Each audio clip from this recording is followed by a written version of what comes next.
Now moving north of our border, Zimbabwean police have used tear gas, batons and water cannons to disperse opposition supporters gathering in Harare to listen to a speech by their leader. The latest police action comes as the Movement for Democratic Change accuses President Emmerson Mnangagwa of adopting the heavy-handed tactics of his predecessor, Robert Mugabe.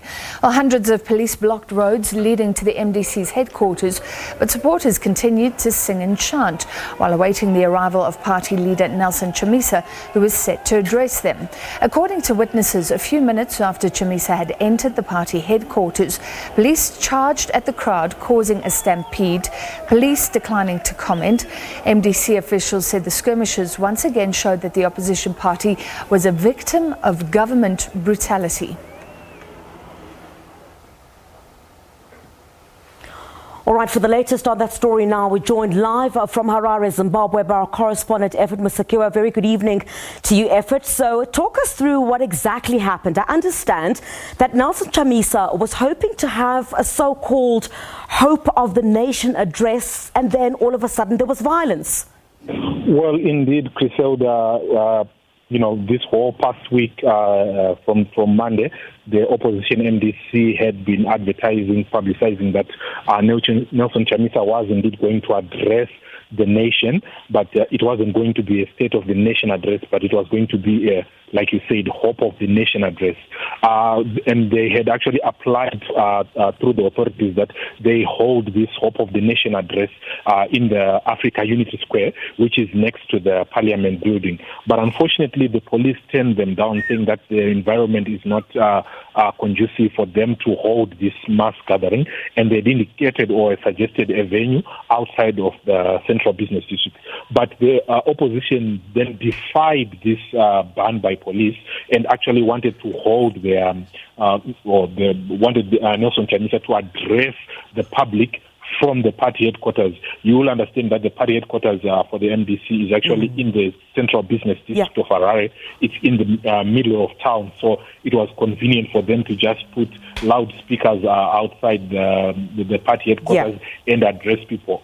So when the people tried to gather, then they were dispersed by the police using, like you rightly said, they used baton sticks and water cannons and a few tear gases. All right, talk us through the process here. Initially, he had wanted to have this address at the Africa Unity Square, and he was barred from doing so by police, and that was then due to be held at the MDC headquarters. Permission was not granted for that either. Well, at the MDC headquarters, remember, this is their headquarters, so they don't need to seek permission. But the permission they sought was for the crowd to gather. Remember, in Zimbabwe, there is a law called the Public Order and Security Act, where if you want to gather large numbers of people, you have to apply to the police.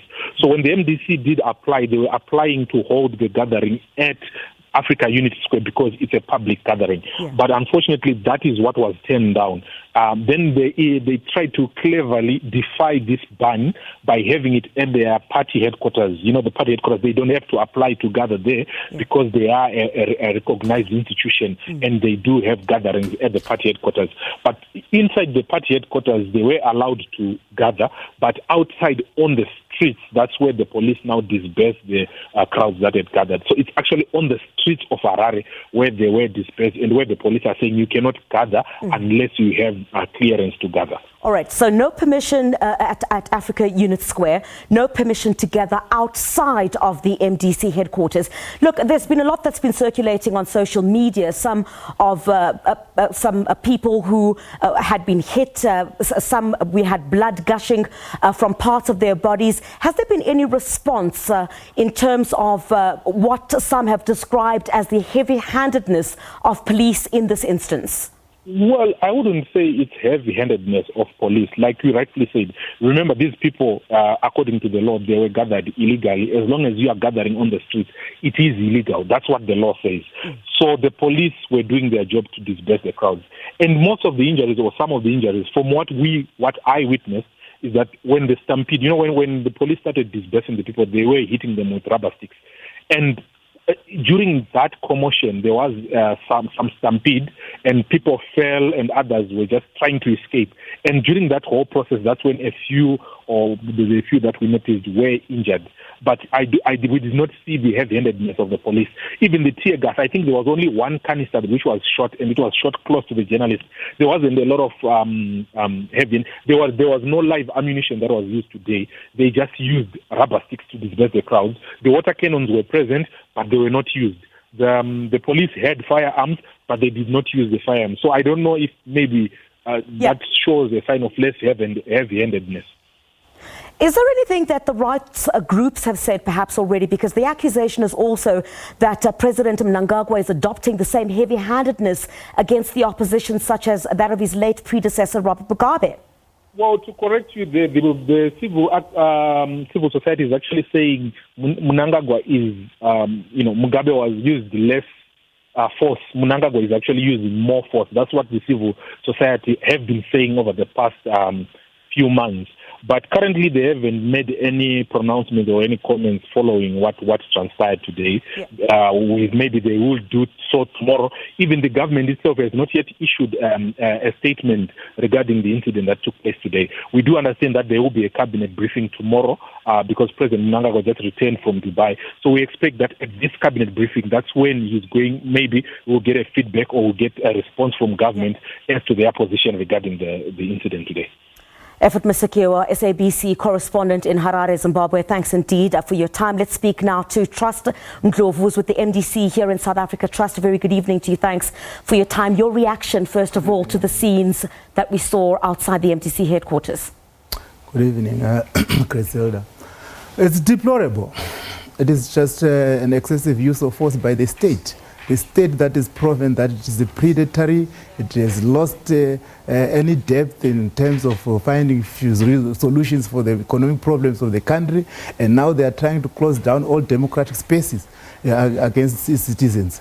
It is deplorable. You find the people who are standing outside the party office. They have a right just to stand out the part of it. According to the traditional culture of the people of MDC, they normally gather outside every time there's a meeting inside that building. So for the police to come today and change the games of the rules and claim that because you don't have the gathering permission and so forth, it's just an excessive use of some of these repressive laws such as AIPA and POSA, which we think they are even worse than the Smith regime and even apartheid repressive laws that used to be applied. So we're very, very saddened and very angry and very upset by this kind of regime.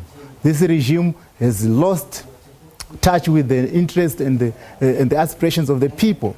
And now it is using all tactics to close down the people as democratic avenue. Trust, I'll come to that very shortly, but what was the hope of the MDC in this address? Because there was first an application that was made for it to be held at the Africa Unit Square near Parliament, and that was about. Let's start with what were the MDC hoping to achieve with this address to the nation? Let's start there.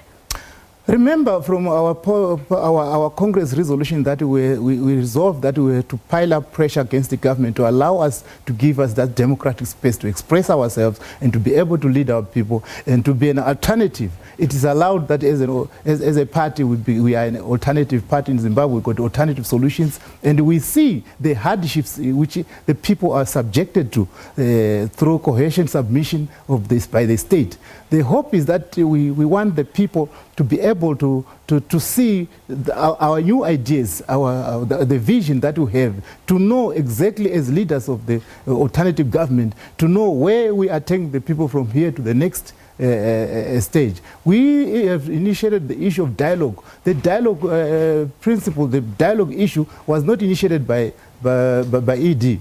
ED just came in later. But the issue of dialogue is that we must be able to find solutions for the Zimbabwe's hardships, for the Zimbabwe has problems. I'm also happy to have learned that yesterday the South African foreign minister actually echoed the same sentiments that there cannot be any solution to socio-economic problems of Zimbabwe as long as we don't solve the political question in that country. All right. I understand all of that, Trust, but perhaps where the argument could come in is that no permission was given permission was sought for the Africa Unit Square. That was barred by police. And as our correspondent rightly says, there is no problem with the MDC having its headquarters there, having people inside its headquarters, but there was no permission that was granted to have as many people outside the headquarters where you can clearly see the visuals there. So obviously the law has to apply, whether you like it or not. You know what, Griselda? As I indicated earlier when I started the show, I said that it is a traditional culture of the people of the MDC to come every time there is meetings of the national leaders inside, and especially on the backdrop of that, there was a call for this kind of address. The people had hoped, judging from the previous meetings which happened, that even when our former president, Morgan Tsvangirai, died, they didn't apply for anything like that. People just gathered outside and they were addressed like that. People came and stood outside the office. And the police, if they actually they had nothing to hide, they could actually give time people to disperse peacefully. Yeah. People were not fighting the police. But like I say, there was nothing wrong for the people to come and gather outside. And gather outside. Trust Ndlovu, I was hoping I'd have more time with you, but unfortunately we've run out of time. We'll engage with you at a much later stage. Trust Ndlovu was with the MDC representative in South Africa following those scenes. Of course, we're going to have some sports news for you next.